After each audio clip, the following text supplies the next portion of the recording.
Hey guys, welcome back to Salem, Cellar. So in honor of the 35th anniversary of Pet Sematary, today we are going to be talking about Pet Sematary Bloodlines. So I recently watched it for the first time. It's currently streaming on Paramount Plus, and I want to talk to you guys about it. I'll be right back.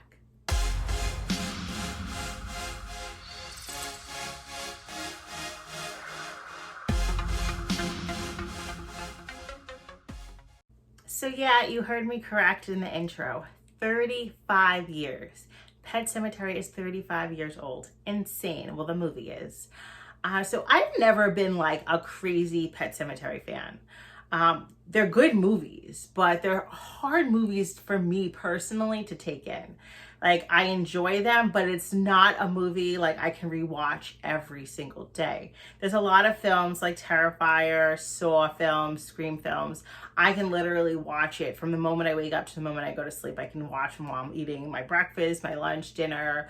They're just easy watches for me. But there's certain films that I cannot, like The Hills Have Eyes. I can't do those often. And Pet Sematary is one. For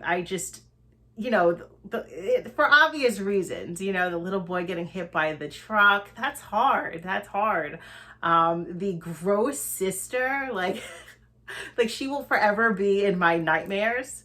I recently watched the remake as well. I didn't really like the remake at all.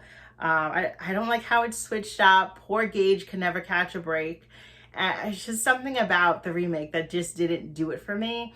But if you watched Pet Sematary Bloodlines, they bring a lot from the remake into this film, which I kind of liked that too. So Pet Sematary Bloodlines was released in 2023. It's rated R, which is amazing. It's a lot of gore, a lot of violence, language. It's a brutal movie, and it gets into it pretty quickly, which I like. It's not like you're waiting for a story to happen, or like violence, or like anything cool to happen. No, it happens right away. And like I said earlier, it is streaming on Paramount Plus, which is cool. You can watch it at home. So this film takes place in 1969, and what it's about is, in 1969, a young Jud Crandall and his childhood friends band together to confront an ancient evil that has gripped their hometown of Ludlow. Now, this film was directed by Lindsay Anderson Beer. It's starring Jackson White as Judson, also Natalie Alyn Lind as Norma, and you even have Henry Thomas as Dan Crandall. Remember little Elliot from E.T.? Yes, he's Jud's father. So that was really cool to see him. His face, like he hasn't changed at all. Like, obviously he's an older grown man now, but he has the same exact face. It was almost strange. Like, I'm watching E.T., but I'm watching Pet Sematary. I really liked the actor who played Jud. I thought he did a really great job. He actually reminded me a little bit of Jared Padalecki from Supernatural. He sounds a lot like him, and he had like the same mannerisms as he did. They just reminded me so much of each other. So it took me so long, because like I said, this movie was released in 2023. It took me so long to finally watch this film. Because I heard a lot of negative reviews about it. People were bashing it. And I'm like, I'm not really that big of a Pet Sematary fan as it is. So I'll just wait until like I'm bored or have nothing else to do. And that's exactly what I did. I've been sick. I'm actually still sick right now. But I've been sick. And I was laying in bed Friday night. I like clocked out of work early. I felt like I was dying. And I was laying in bed, and I'm like, let me just put this on. Like, the kids are in the other room. I'm just, I'm here like by myself. Let me just put it on. So I put the movie on, and I was just like, okay, I'll probably fall asleep to it. And within like the first 10 minutes, something pretty shocking, like, there's a lot of jump scares in this film. So something happened, and I was like, oh, that's gross, but that's amazing. Okay. So then I continued to watch it, and then it kept on happening. Like, I felt myself like getting sleepy, getting like, maybe I'm going to fall asleep. And then something else happened. And then I started getting pulled in to the you know, because they go back and they talk about the lore, and they talk about Ludlow and what the Pet Sematary originally was, and why there's these animal masks, and why there's an actual pet cemetery, and they go into that, and that was really interesting to me. Like, me personally, I love a good prequel. I love a good prequel. So it's really disappointing when people said that this wasn't good, but it just every turn I was pulled in more. The deaths were shocking, they were fun, they were gory. People I expected to like survive, and people I expected to live didn't. So that was cool. It wasn't too predictable.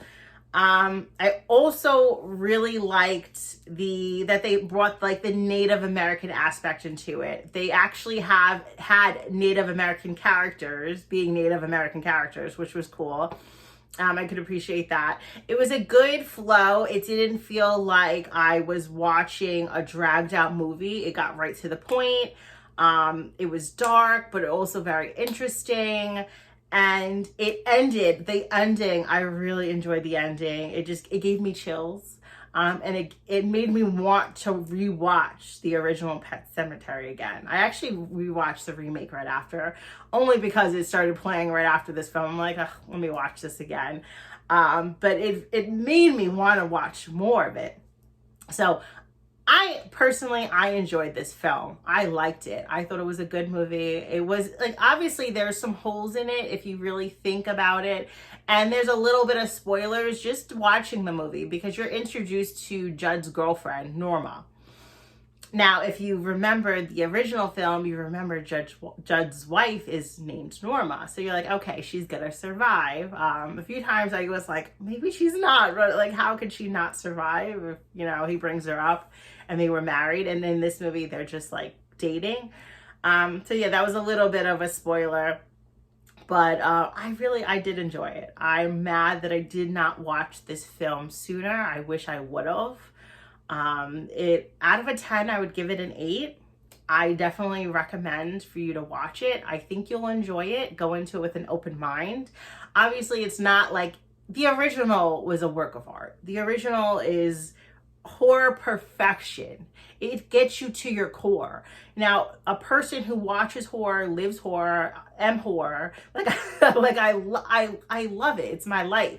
Like, this movie just gets me to the pit of my stomach, and it is just so hard to rewatch. And it's perfection. It's horror perfection. The characters, the plot, the twists, the bloody scenes, it's just ridiculous. So obviously this is not gonna be on the same level as the original film, but it wasn't a bad film. I really enjoyed it. I think if you watch anything too much, of course, you're gonna see the holes, you're gonna see the mistakes, but I think you should give it a try. Like I said earlier, it's on Paramount Plus. Give it a watch, see how you feel. If you watched it once, give it a try again. Maybe watch it and then watch, you know, one of the other Pet Semataries. But I thought it was really cool that they actually had the masks from the remake.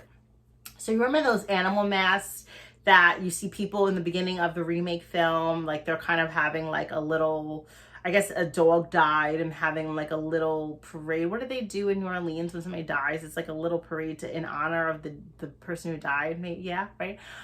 So that's what it seems like. They have these weird, creepy animal masks on. So apparently what the purpose of this is it's like kind of like pagan gods, or like they're worshiping these dead animal spirits, the Native Americans, hoping that they'll bring protection. Because what's beyond the Pet Sematary is this sour, evil ground where, you know, you bury people there, they come back, they're not really them. They're, I guess, possessed by a demon or some type of evil spirit. And it kind of like calls people to do it.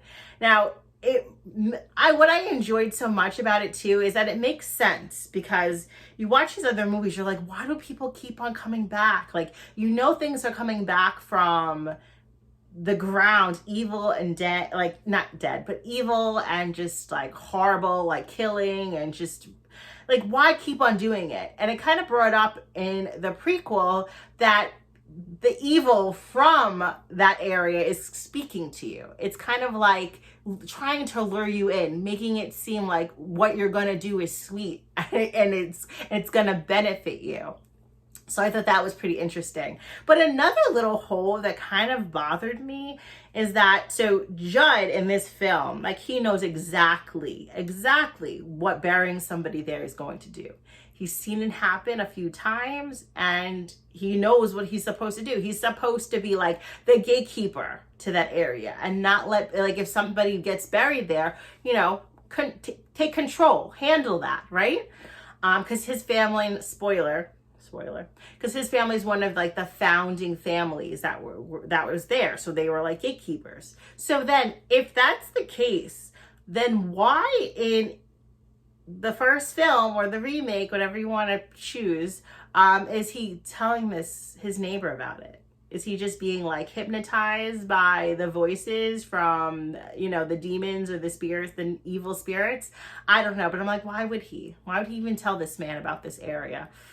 I don't know. So that kind of part kind of bothered me. Like, if he's supposed to keep people from doing it, why tell people about it? Why tell people to do it? Why tell people to, you know, bury this dead cat and think it's going to stop there? I guess we didn't think that little boy was going to get hit by a truck and die, but still, a little bit of a plot hole there. A little, like, you know, I watched Bloodlines twice already. So yeah, the second time I watched that, I was thinking to myself, like, that kind of bothered me, but not enough where I didn't like the movie. I liked the movie. I enjoyed it. And I think you guys should watch it too.